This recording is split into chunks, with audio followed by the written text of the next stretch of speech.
falamos na semana passada. Crescimento. Crescer na graça e no conhecimento. Então vamos nesse caminho ainda hoje. 2 Pedro, capítulo 1, versículo 3 a 11. Acho que é 11. É.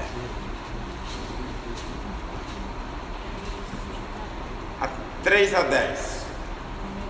Eu agora vou querer que cada um leia um versículo. 2 Pedro, capítulo 1, versículos 3 a 10. Cada um vai ler um versículo. Sabendo primeiro isto, que nos últimos dias virão. Não. Capítulo 1, versículo 3. Segunda. Visto como pelo seu divino poder nos têm sido doadas todas as coisas que conduzem à vida e à piedade, pelo conhecimento completo daquele que nos chamou para a sua própria glória e virtude, pelas quais nos têm sido doadas as suas preciosas e muito grandes promessas, para que por elas vos tornei co-participantes da natureza divina, livrando-vos da corrupção das paixões que há no mundo. Por isso mesmo, vós, reunindo toda a vossa diligência, associai a vossa fé a virtude, a virtude do conhecimento. E a ciência, a temperança, a consciência, e a paciência, a piedade. E a piedade, a fraternidade, e a fraternidade, o amor. Porque se em vós houver e aumentar nestas coisas, não vos deixarão ansiosos nem sérios no conhecimento de nosso Senhor Jesus Cristo. Pois aquele que não há estas coisas é cego, nada vendo ao longe, havendo-se esquecido da purificação dos seus antigos pecados.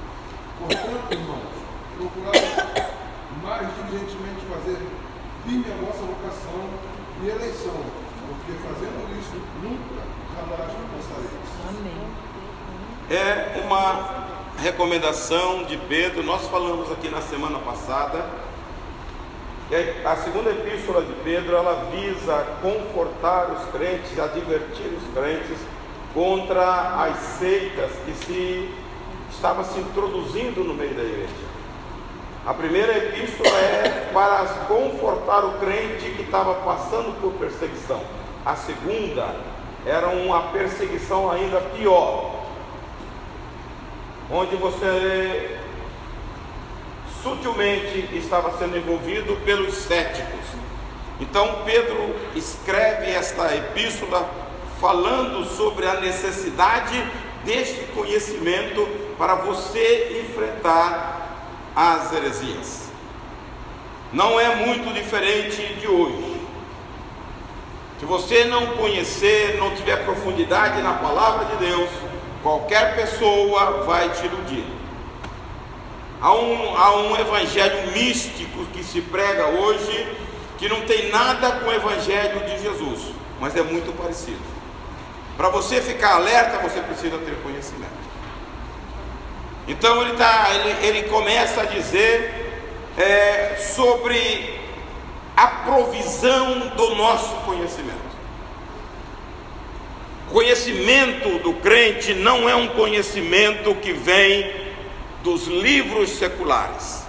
A fonte da provisão, ele diz, como pelo seu divino poder tem sido doadas tudo, é dele, do Senhor. Então a fonte do nosso recurso é do Senhor. É bom que você estude, é bom que você se aplique, é bom que você faça teologia, mas há um conhecimento específico que só vem através da revelação do Espírito de Deus. E o Espírito de Deus só revela onde o coração está cheio. Por isso que nós não temos hoje muitas revelações, porque os crentes são rasos. Conhecem muito pouco a Bíblia, lê muito pouco. Você tem que ler. Habite ricamente em vós a palavra de Cristo. Colossenses 3,16. Se você não tiver um coração cheio, você não vai ter revelação. Pode procurar e não vai ter. Deus revela aonde o coração está cheio. Então diz que é Ele que dá, é Ele que distribui, Ele que dá. Divino poder nos doa estas coisas que conduzem à vida.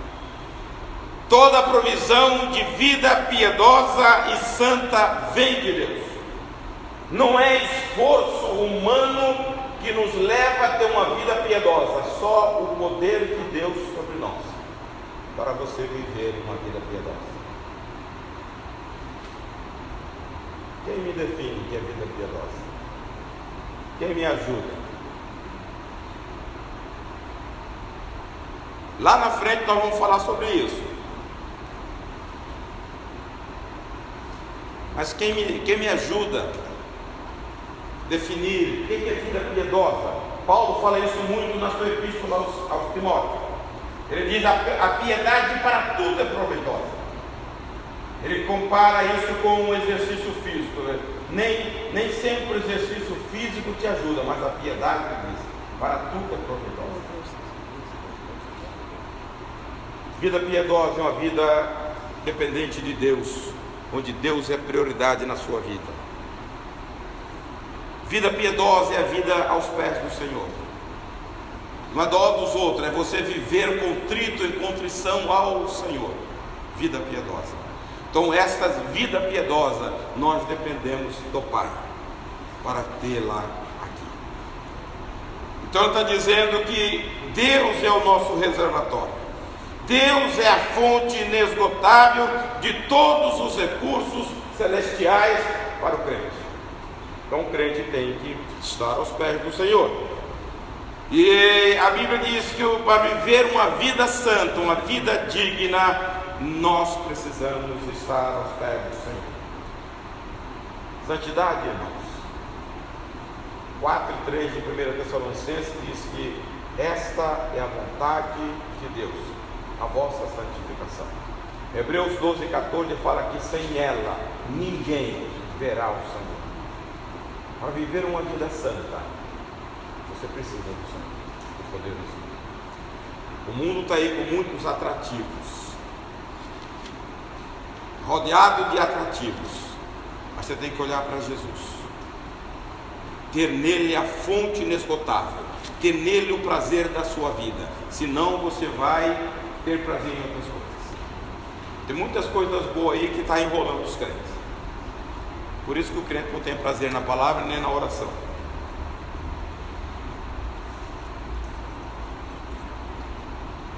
A Bíblia diz que está à nossa disposição. Tem um texto lá em Efésios capítulo 1. Ele fala a suprema grandeza do seu poder, o qual ele usou ressuscitando Jesus dentre os mortos. Este poder está à disposição da igreja. Está lá no capítulo 1, versículo 19 de Efésios. Então, este poder que teve e levou, foi na tumba e levantou Jesus vivo, é este poder que nós temos à nossa disposição para ter uma vida vitoriosa. Então, por ele tem sido doadas, pelo seu divino poder, doadas todas as coisas que conduzem à vida e à piedade, pelo conhecimento. Outra coisa do propósito da provisão, uma vida de piedade que nos salvou do pecado. Nós fomos salvos do pecado. Nós temos uma salvação grande. Nós tínhamos uma condenação enorme. Fomos livres da condenação. E hoje temos uma salvação. E a Bíblia diz lá na primeira epístola de Pedro que com ela veio herança incontaminável, reservada para nós, só nós, nos céus, aonde ninguém pode entrar. Nós tínhamos, eu sempre digo aqui, quando uma criança nasce, ela já nasce condenada. Todos pecaram. Então, quando uma pessoa nasce condenada. Só tem um escape da condenação, só Jesus. Todos já nascem com esta pecha, com esse estigma, está condenado. Agora, quem a tem Jesus está fora da condenação. Romanos 8:1 diz: portanto, agora nenhuma condenação há para os cristãos em Cristo Jesus. 5:1 de Romanos diz: pela fé fomos justificados pela fé. Então, a condenação, a justificação de Jesus nos livra da condenação. Nós entramos diante de um tribunal condenado, mas quando nós aceitamos Jesus, nós saímos dele livre da condenação. Então, esta é a provisão que Deus quer nos alcançar com a sua graça, nos levar a uma vida de piedade. Um cristão não pode viver no território nebuloso do pecado, brincando com o pecado. Tem gente que anda à margem. Paulo dizia para Timóteo: foge dos desejos da mocidade. O que ele quer dizer com a palavra fugir? Para você distanciar. Hoje o namoro do cristão é agarrado. Ele está brincando com fogo, daqui a pouco está lá. Quem peca, os namoros que peca antes, irmão, vai ter consequência no casamento, porque tudo que nós fazemos contra o Senhor vai ter consequência, não tem jeito. Então bom é fugir mesmo. Então a gente não pode andar nesse meio nebuloso. Foge para os braços do Senhor, lá você vai estar seguro. Eu não sei como foi feita uma estatística recente, aqui não, nos Estados Unidos, né? Nos Estados Unidos, que gosta de muita estatística.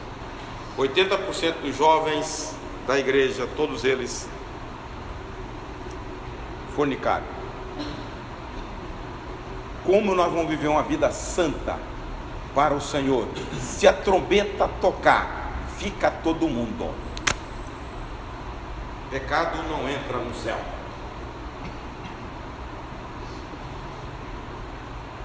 Capítulo 5, 1 Coríntios, Paulo tem um tratamento na igreja de 1 Coríntios, dizendo que havia uma fornicação.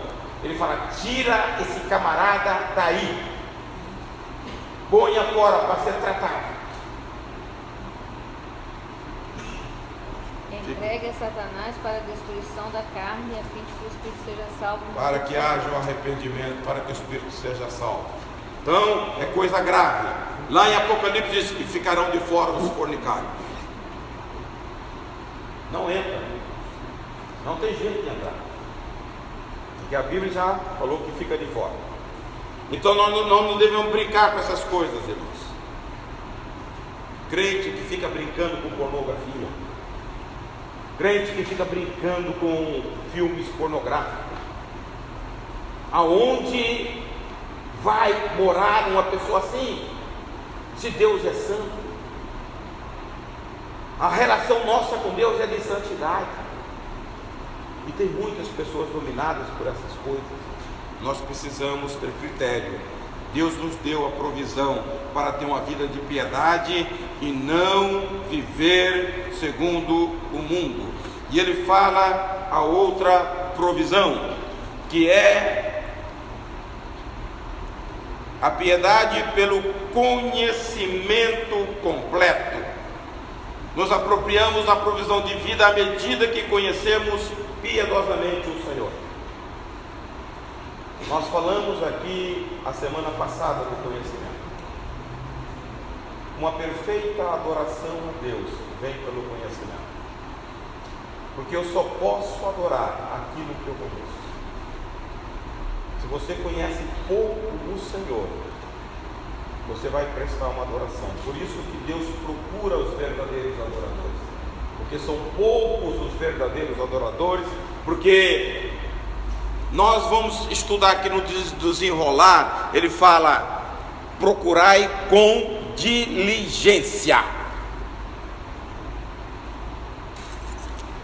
Então requer da nossa parte um esforço, uma dedicação, para que nós possamos ter aquelas virtudes que nós temos a partir do versículo 5.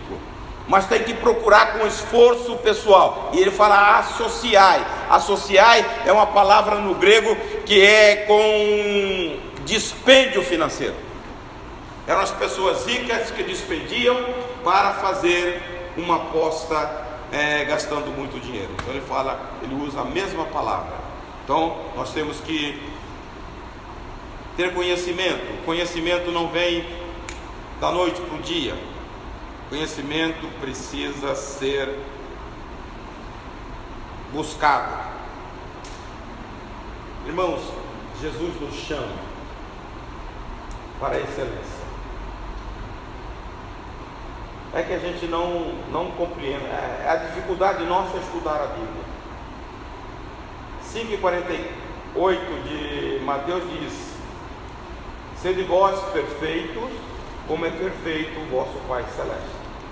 Então, a chamada de Deus para a nossa vida é para a excelência, é para viver uma vida acima.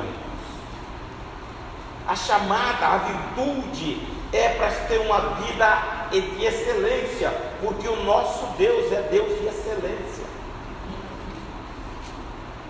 Mas eu tenho que procurar com diligência isso. Eu tenho que aplicar a minha vida, a oração, a estudar a palavra, para que eu possa entrar no nível que Jesus quer para a nossa vida. O trabalhar de Deus é para que nós pareçamos com Jesus. O trabalhar de Deus na nossa vida para que o crente cresça para refletir Jesus. Via de regra, nós causamos mais escândalos do que glória para o Senhor, porque nós não procuramos excelência. Nós não contentamos com mediocridade. Nós nos contentamos, irmãos, de estar aqui no domingo, a consciência aliviada, porque hoje é dia de ir na igreja. Acabou o domingo, pinta e bora. Como nós vamos representar Jesus? Se nós fomos chamados para isso. Como nós vamos parecer com Jesus? Que o mundo de lá olhe para nós e veja Cristo. Como está no capítulo 11 de Atos, quando Barnabé e Saulo foram chamados de cristãos, porque eles pareciam com Jesus.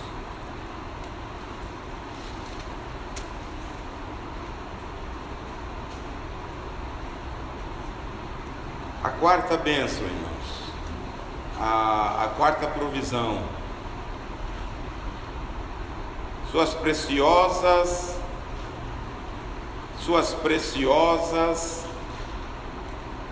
e muito grandes promessas. Pedro usa demais essa palavra, somente na primeira epístola. Uma preciosa salvação, uma preciosa fé. Ele usa umas 4 ou 5 vezes a palavra preciosa. Ele está dizendo aqui grandes promessas para que vos torneis para co-participantes da natureza divina. Eu gostaria que vocês falassem um pouco. O que vocês entendem por co-participação da natureza divina?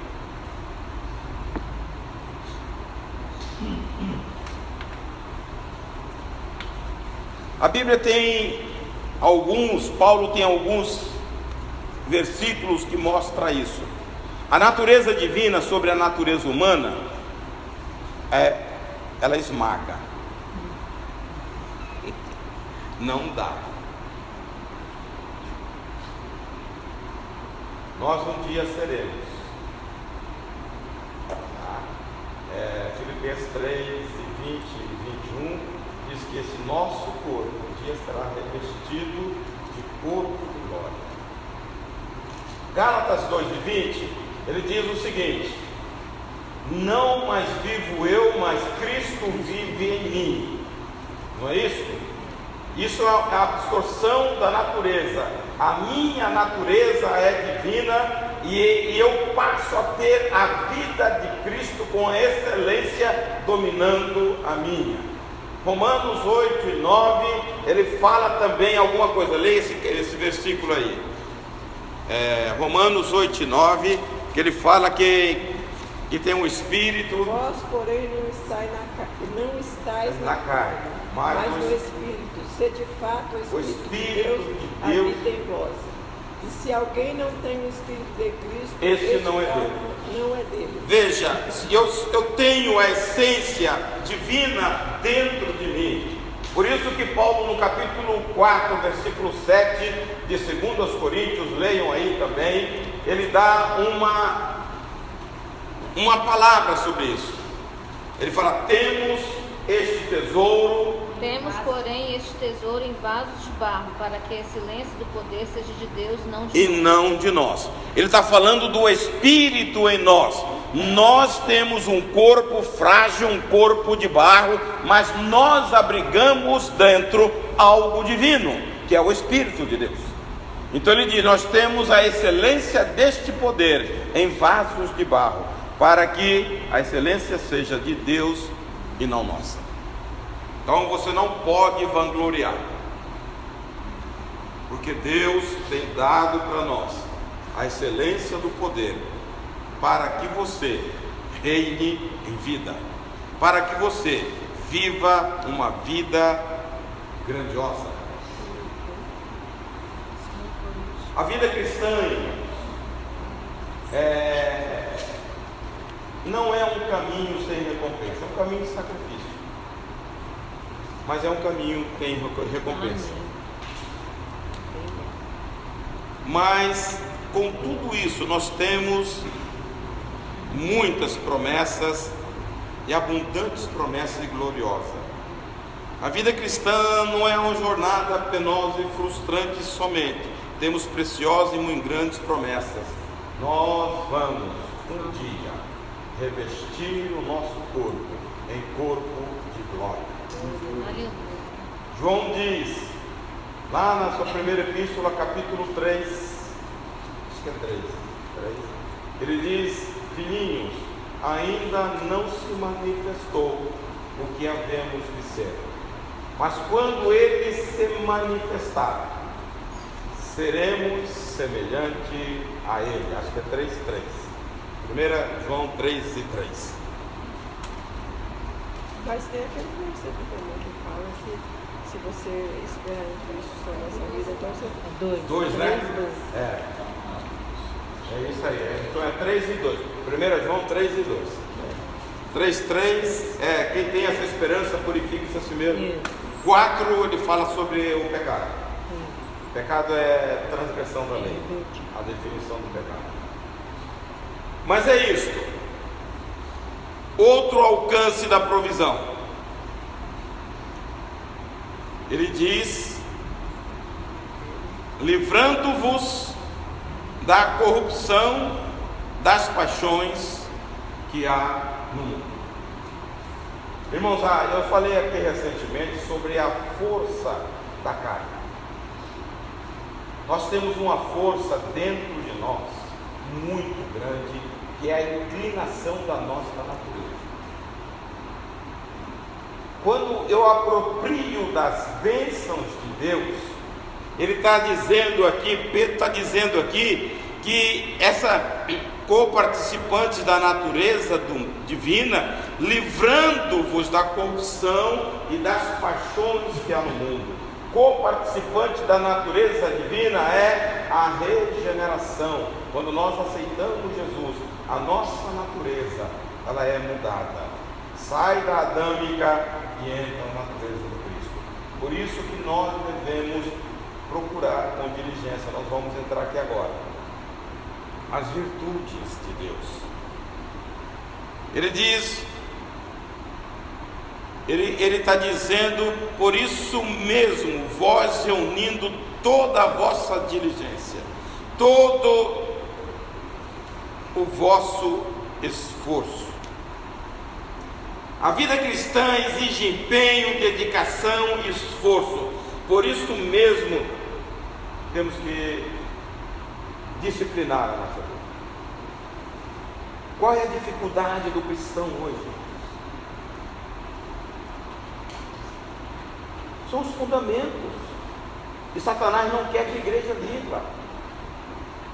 Atos 2:42.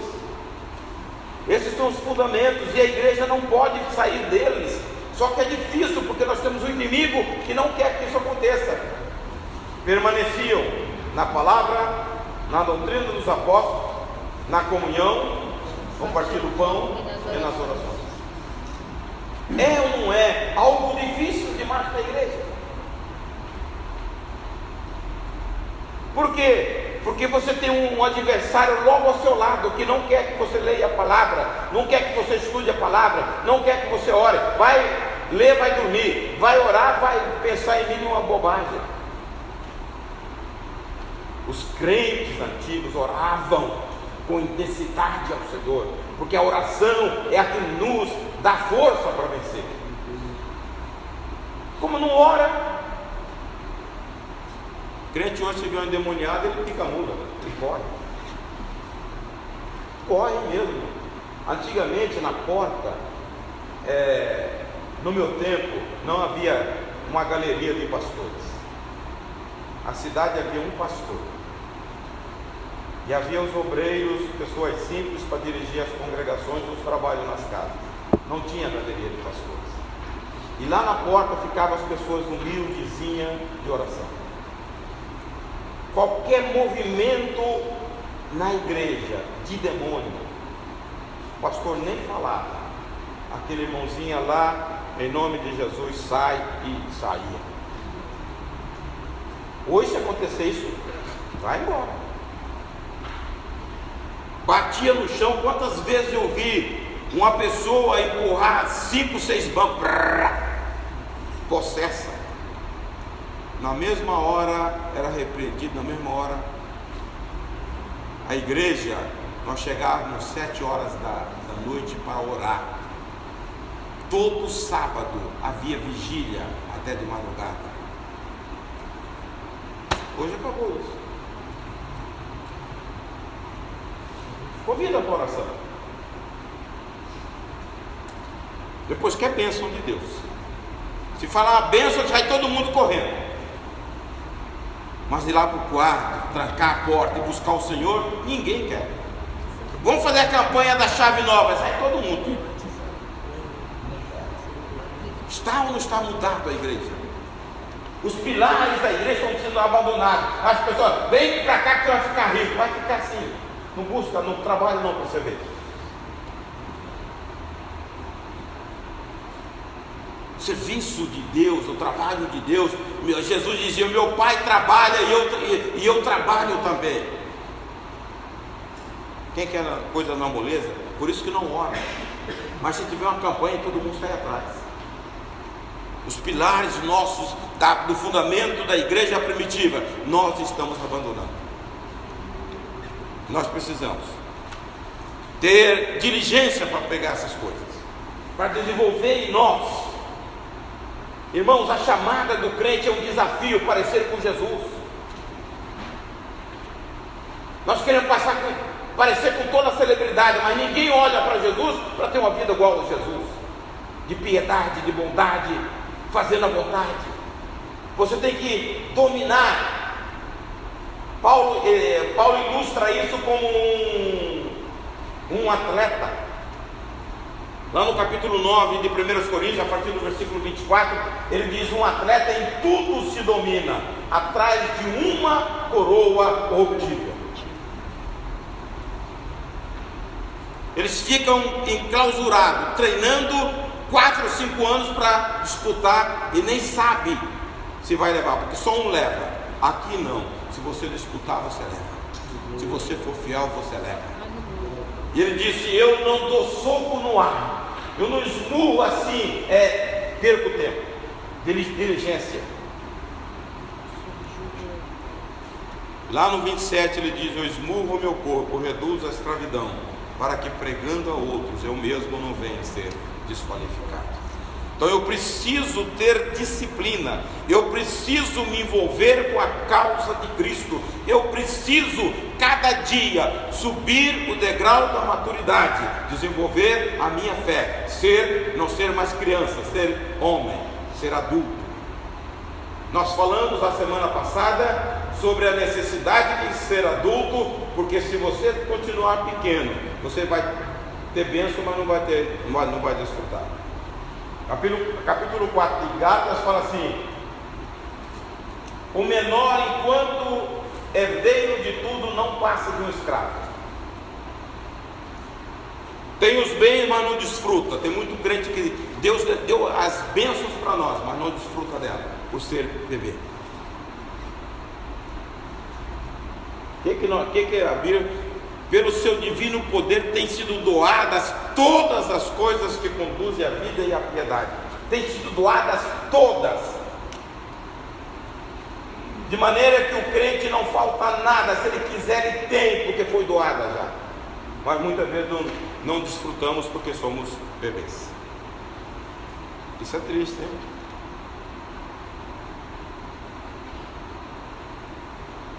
Onde a vida precisa de crescimento. A falta de crescimento, diz o escritor, a falta de crescimento espiritual é um sinal de morte espiritual. Então nós temos que ter diligência e associar a ela a vossa fé. E aí Paulo começa a falar. O crescimento espiritual não é automático, requer diligência e disciplina espiritual. Quando Paulo diz lá em Filipenses 2, 12 e 13, ele diz: desenvolvei a vossa salvação. Lá no 13 ele diz: sabendo que Deus é que efetua. Como que é? Então leia. Tanto querer, segundo boa vontade. Mas ele fala no 12, desenvolver. É uma ação pessoal, individual, que a pessoa tem que fazer. Por isso que nós somos cooperadores de Deus. Deus nunca vai fazer nada na sua vida sem você consentir, sem você primeiro dar o passo. Chegai-vos a Deus. Deus está lá. Para você ter a bênção, tem que ir lá. Tem gente que fica na rede e fala: vem cá, Senhor, não vem. Entendeu? Você tem que. E ele diz que a primeira, associai a vossa fé à virtude. Fé. Fé é a base de tudo. Hebreus 11:6 diz que sem fé é impossível agradar a Deus. Efésios 2:8 diz que nós somos salvos pela fé. Paulo, 2 Coríntios, acho que 7, 5 e 7, se não me engano, fala que nós andamos por fé e não por vista. Nós vivemos por fé.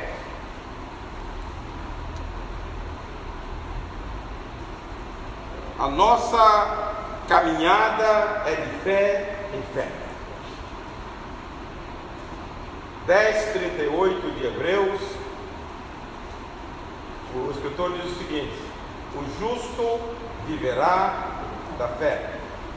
Se ele retroceder, a minha alma não tem prazer nele, diz o Senhor. Então é fundamental a nossa vida de fé. Judas diz que nós temos uma fé comum inicial para a salvação. Mas eu preciso ter fé, desenvolver fé na palavra, fé na caminhada, fé milagrosa. Isso são estágios da fé. Romanos 10:17 diz que a fé vem pelo ouvir e ouvir. Então eu preciso ter acréscimo da fé. O bebezinho é um momento que ele encontra com o Senhor, ele crê, ele é salvo. Dali para frente eu tenho um exercício de fé na caminhada. O Senhor é um Deus de providência, eu preciso crer nele. Eu preciso esperar, a fé me leva a esperar. Daqui a pouco nós vamos falar sobre a perseverança. Me leva a esperar com paciência a resposta de Deus. Se eu não tiver isso, eu vou me desesperar. Tem muita gente desesperada, quer um negócio para ontem, e Deus tem muitas vezes o tempo dele. Nós temos o nosso crono, mas Deus tem o dele, kairos. Então eu preciso saber que Deus vai responder, mas no tempo dele. Agora eu preciso ter fé para esperar. E é aí que mora o perigo, né? Não desistir nem desesperar. Não desesperar. A fé é fundamento, irmãos. Fé é certeza. A definição de fé é Hebreus 11:1. Fé é firme fundamento das coisas que se esperam e a prova daquilo que não se vê. Essa é uma definição clássica da Bíblia e mostra desde o capítulo 11 pessoas que viveram pela fé, e Deus honra todos aqueles que têm fé. Certa vez Jesus está no capítulo 11 de Lucas, estava orando em um determinado lugar, e os discípulos viram Jesus orando com intensidade, e eles pedem para ensinar a orar. Lá no capítulo 17, quando Jesus fala do perdão, e eles acham uma coisa tão absurda que eles pedem: Senhor, acrescenta-nos a fé. Quem pediu acréscimo de fé também foi o pai daquele jovem lunático, que quando Jesus desce do Monte da Transfiguração, os discípulos estão debatendo com a criança possessa que eles não conseguiram expulsar o demônio. E Jesus, quando vai conversar com o pai fala com ele: se podes. E aí Jesus diz: se creres, tudo é possível ao que crê. E ele diz: Senhor, acrescenta a minha fé. Então não é errado você pedir para Deus acrescentar a sua fé. Você pode pedir, porque ela é fundamental, irmãos. A gente vê muitas pessoas cambaleando na vida cristã por falta de fé. Fé é convicção. O conceito melhor que eu vejo na Bíblia de fé é Abacuque 3, 17 e 19. Ainda que falte o gado, ainda que a oliveira não produza, ainda que nada dê certo, ele diz aí, ele termina: eu ainda continuarei louvando ao Senhor. Deus é um Deus inabalável. As coisas aqui balançam, mas Ele está no trono inabalavelmente. Eu preciso crer. Se as coisas aqui balançarem e destruírem, Ele continua firme. Então eu preciso ainda estar louvando. E ele diz que a associação da fé à virtude. Como nós dissemos agora há pouco, a virtude é a excelência da caminhada cristã. É para isso que Deus nos chama, para que cada dia a minha vida melhore, cada dia a minha vida espiritual eu possa acrescentar, que cada dia eu possa refletir Jesus. 1 João 2,6 diz: aquele que está nele deve andar como ele andou. Então eu tenho que andar, procurar esse crescente. Isso nós fazemos, irmãos, quando nós temos objetivo e alvo. Capítulo 3 de Filipenses, a partir do versículo 13, Paulo diz: uma coisa eu faço, esquecendo-me das coisas que para trás ficam, vou para o alvo, para o prêmio da soberana vocação. Se eu não tiver um objetivo na caminhada cristã, eu vou andar vacilante. O crente tem que ter um alvo, e Jesus é o alvo do crente. Se você não tiver, você ora está lá em cima, ora está lá embaixo. Tem hora que você está nas nuvens, e tem hora que você está lá no fosso. Se você tem um alvo, você caminha olhando para o alvo. Lá em Hebreus 12, Jesus, o prêmio da nossa fé, da nossa vocação. Eu não posso tirar o olho dele. E cada dia, essa esperança, este alvo, esse objetivo, renova na vida de cada um de nós. Significa um pleno conhecimento, um conhecimento crescente do Senhor. Lidar de forma adequada com a vida. A virtude é um conhecimento do exercício prático da verdade. Nós temos que desenvolver isso. A palavra de Deus é a verdade. Nós temos que viver a verdade. Muitas vezes nós nos enganamos. Nós não temos nada com a verdade, nos enganamos. E ele diz que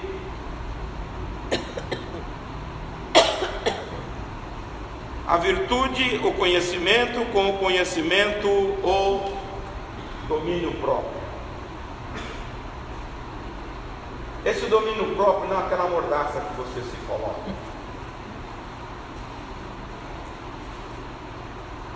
É algo gerado pelo Espírito. Tanto é que ele faz parte do fruto do Espírito. É gerado pelo Espírito. E é uma virtude que controla todas as outras virtudes. Se você não tiver domínio, você põe a perder tudo.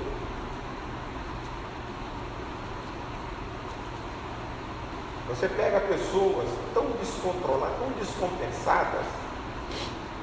Estou falando, irmãos, estou falando de pessoas comuns, estou falando de liderança.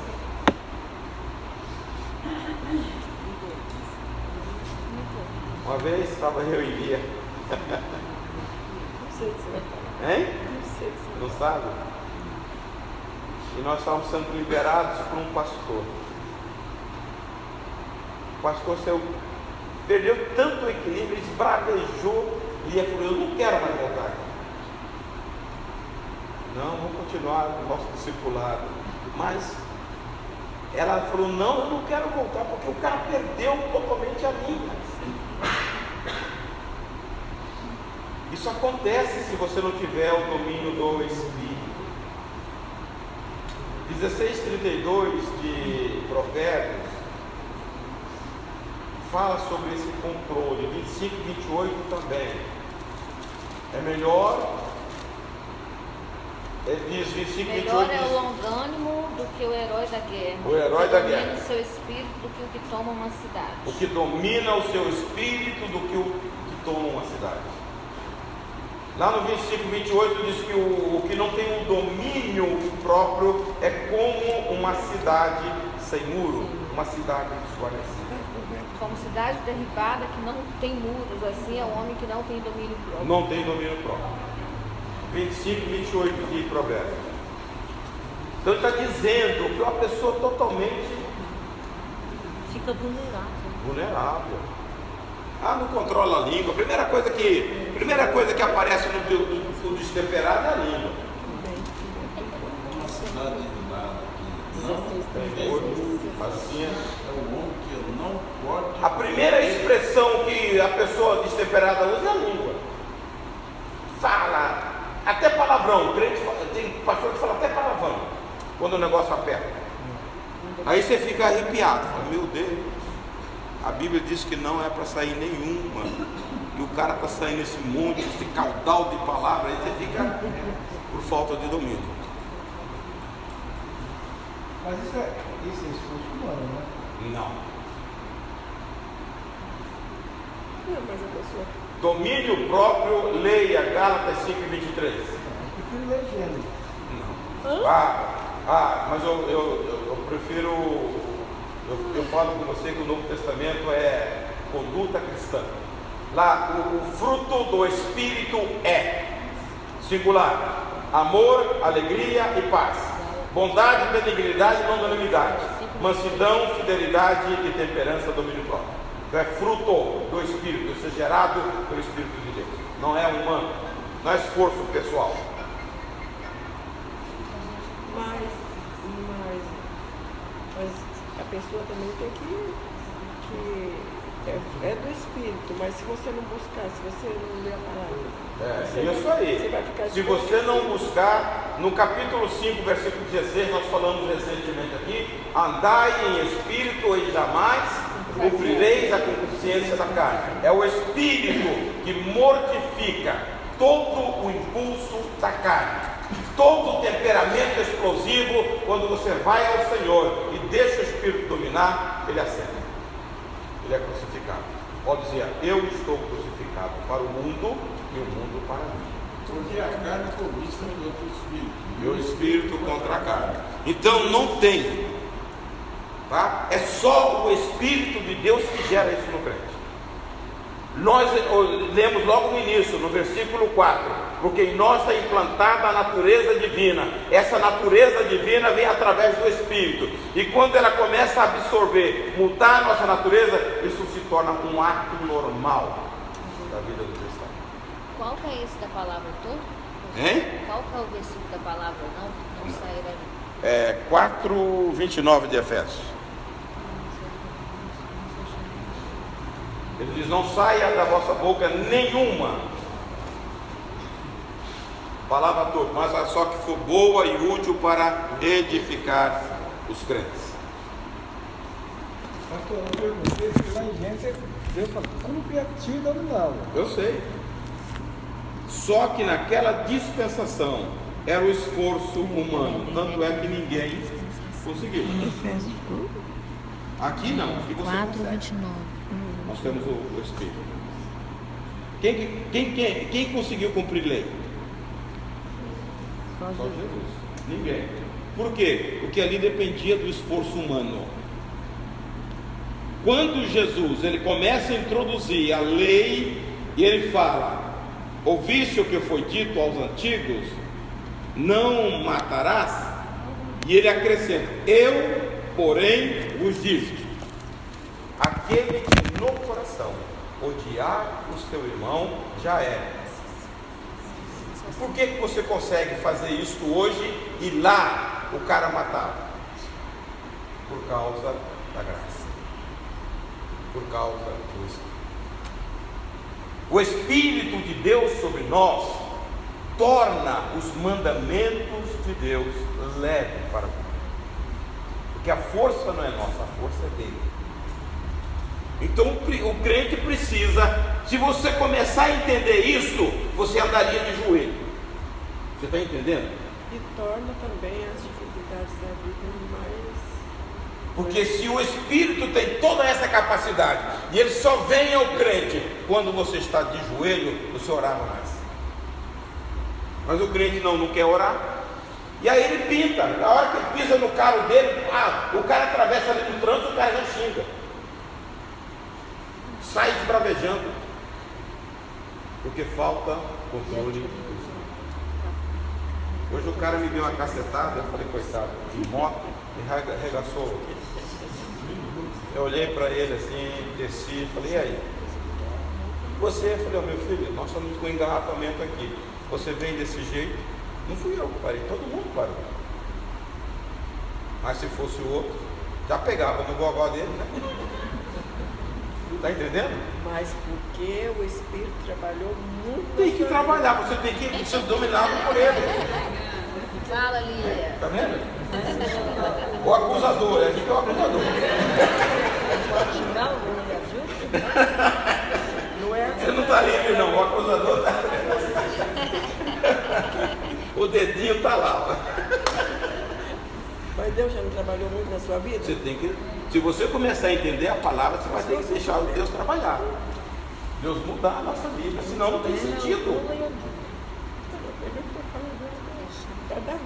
E muita gente está esperando aquele dia do arrebatamento para ser mudado. Comece a mudar a sua vida agora, e você vai curtir Deus, vai desfrutar de Deus, vai ter uma relação de intimidade com Deus. Deus vai abrir a suíte dele para você. Vem cá, meu filho, entra aqui, que aqui faz parte. É que os crentes não querem viver à distância, só no pátio. Nós temos o Santos dos Santos. Tem um hino que fala: quem entrou no Santos dos Santos, mas ninguém vai lá. Canta aí, mas ninguém entra lá, porque quem entra sabe o que quer. Quem já entrou, pisou, né? A letra é minha, olha. Veja, ele está dizendo: conhecimento, domínio próprio, a perseverança. O que é perseverança? Nunca desistir. Você não tem isso. Lá em Romanos 5:3, ele fala paciência. A tribulação produz perseverança. Na outra versão, paciência. Paciência nada mais é do que ser longânimo, ser... Entendeu? Dá tempo. Paciência perseveradora. Salmo 40 fala: esperei com paciência no Senhor e Ele ouviu o meu clamor. Quem sabe esse salmo? Tirou-me de um charco de lodo e colocou os meus pés sobre a rocha. Ainda lembro. E o final? Cria em mim, ó Deus. Não. No final, ali ele fala do novo cântico, ali ele fala da orelha furada, tudo no Salmo 40. E pensar que Davi, quando ele foi rei só sobre 2 tribos, né? Ele podia questionar, né? O Senhor prometeu, ele esperou não sei quantos anos, quando for rei só foi sobre 2. Quantos anos? 13, né? 40. Eu sou pobre e necessitado, mas o Senhor... Ele reinou sobre Judá, Benjamim, durante 7 anos. 7 anos, pois é. 33 anos ele reinou sobre todo Israel, totalizando 40 anos. Mas tanto tempo que ele esperou, da promessa até ele... 13 anos. 13 anos, 13 anos ele esperou sendo corrido diante de um exército. Tá? O homem que tinha promessa falou: você vai ser rei. Ele passa durante 13 anos sendo caçado. Ele quando ele tem Saul na mão, ele fala: ó rei, o que saíste a procurar? Um cão morto ou uma pulga? Olha, ele pega a lança do rei. Olha aqui, os teus guardas não te vigiaram. Olha aqui a tua lança. Vê que o meu coração não quer nada contra ti. Ele fala assim: esta é a voz do meu filho Davi, que chora. Aquele momento passa, daqui a pouco lá vem ele mais enfurecido, ele querendo matar o pé. Mas será que é por isso que ele é o homem segundo o coração de Deus? Não. No capítulo 12 de 1 Samuel, ele é ungido no capítulo 16. No capítulo 12, Deus fala com Saul, com Samuel, que já havia escolhido um segundo o coração dele. Davi era adorador. Adorador é aquele que coloca Deus em relevância. O adorador é aquele que Deus é para ele aquilo que Jesus disse: amarás o Senhor teu Deus de todo o teu coração, de toda a tua força, de todo o teu entendimento e de toda a tua alma. Esse é adorador. Você ama Deus assim? É bom, quando você lê a Bíblia, fazer algumas perguntas, tá? Porque tem hora que eu fico envergonhado de mim mesmo. Leia a primeira epístola de João, falando sobre o amor. Você fica ou não fica com a cara? Fica. Está entendendo? Quando você fala para Deus: eu te amo, Senhor, e você está ninja, não quer saber de Deus, aí a gente está enganando a gente mesmo. Deus tem que ser o primeiro na nossa vida. Amar a Deus sobre todas as coisas. Tudo na nossa vida é mais importante. Quando nós temos espaço, nós deixamos Deus. E depois que você quer Deus, eu quero isso, eu quero aquilo, você não adora, não tem prazer de estar na presença do Senhor. Diga. Tem diferença de todo entendimento, de todo o seu coração, de toda a sua alma? É diferente? Vai estar na Bíblia. Tem alguma coisa que a Bíblia fala como coração, muitas vezes no espírito. Toda alma é o ser real. O espírito é a nossa conexão direta com Deus. Muitas vezes no coração está a palavra nept, e isso é espírito. Tem outras vezes que fala de coração como alma. Tem outras vezes que fala coração como espírito. Muitas vezes como mente. É mente, entendimento, mente, alma é a mesma coisa.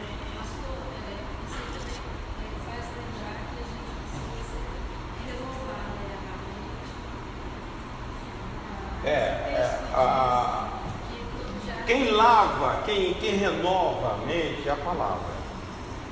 mas é um processo muito, eu já falei isso aqui algumas vezes, é um processo muito doloroso.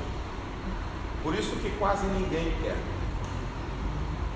Se você quiser realmente mudar a sua vida, para Deus trabalhar profundamente, você tem que começar pela mente. E a mente é o campo de batalha favorito de Satanás. Você pensa muitas vezes aquilo que você não quer pensar. Quando você acorda, você dá em si, você está pensando. Você fala, Senhor, me socorre. E livra, daqui a pouco você está mergulhado outra vez no pensamento. É ou não é? Mas se você entrar num processo de trabalhar isto, Deus muda. Deus mudando aqui, Ele vai mudar aqui o sentir. Tem muitas pessoas doentes nas emoções, porque estão doentes na mente. A cura das emoções só vem pela transformação da mente, através da palavra. Romanos 12:2. Quando você vai lá para 2 Coríntios 10:4, ele fala, as armas da nossa milícia não são carnais, mas sim poderosas em Deus para desfazer fortalezas, colunas que nós criamos, os pais, cultura e vivência. Você cria fortalezas. E só o poder da palavra com o Espírito Santo para detonar. É um processo longo. Mas o dia que Deus te dá essa libertação, o seu sentir é diferente, o seu agir é diferente. Ninguém gosta disso.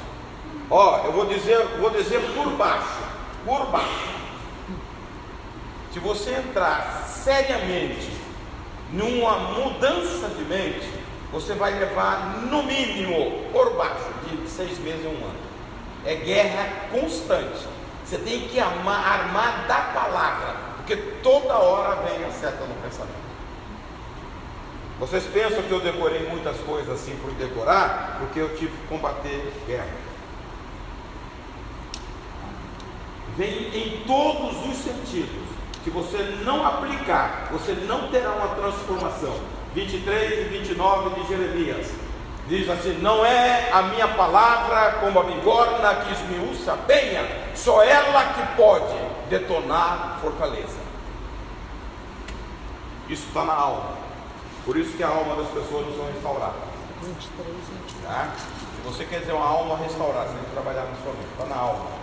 A alma foi o lugar que mais foi danificado pelo pecado de Adão.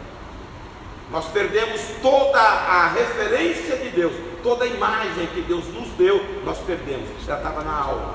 A bondade, o sentir bem, você era amoroso com as pessoas, nós deixamos. Hoje a maldade campeia. Se você vê um cara na beira de um precipício, você chega perto e dá um empurrão, vai direto. Falta amor.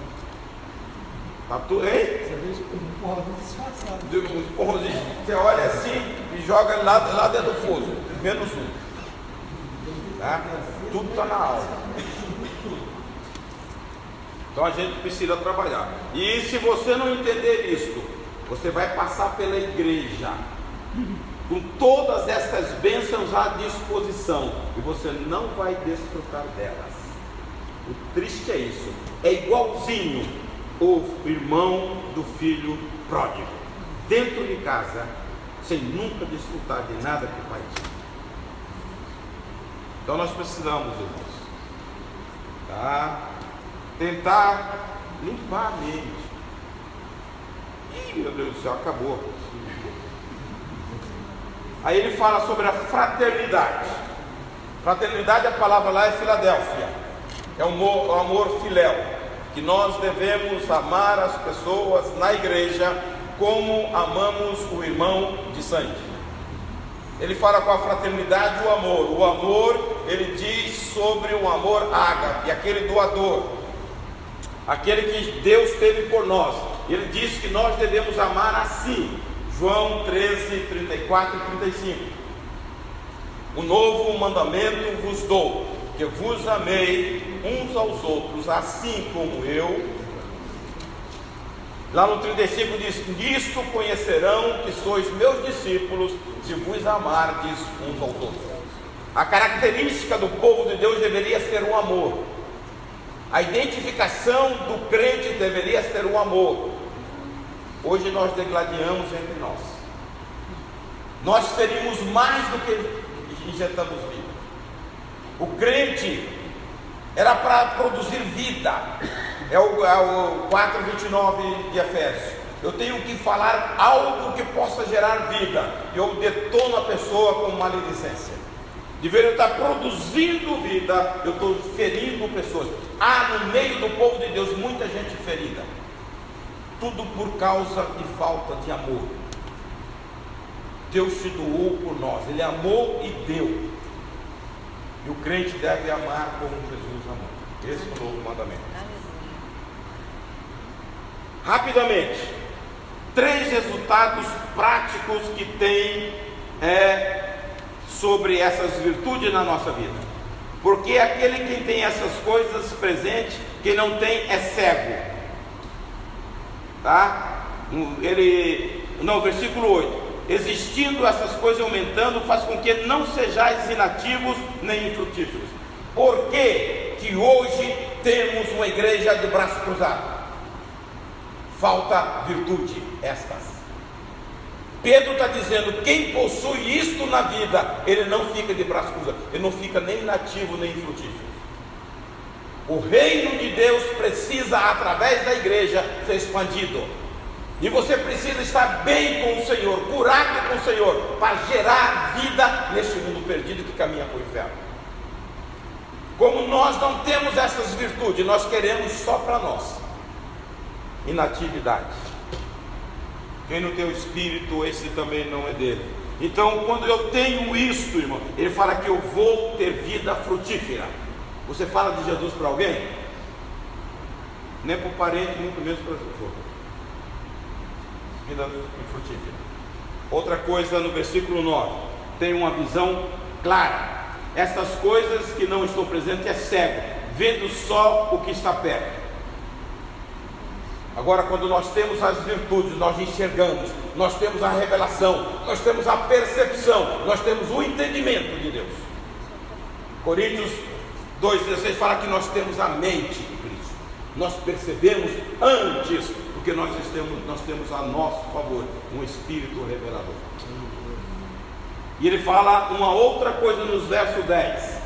Por isso, irmãos, procurai com diligência cada vez maior confirmar a vossa vocação e eleição, porquanto procedendo assim, não tropeçareis em tempo algum. Segurança.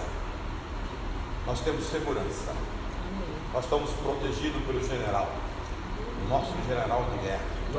Você fazendo isso, você não vai tropeçar. O inimigo vai te tentar, vai te bombardear, mas você estará seguro, porque o nosso Deus é maior. Amém. Eu preciso desenvolver isso, mas você não precisa, você tem que arregaçar a manga.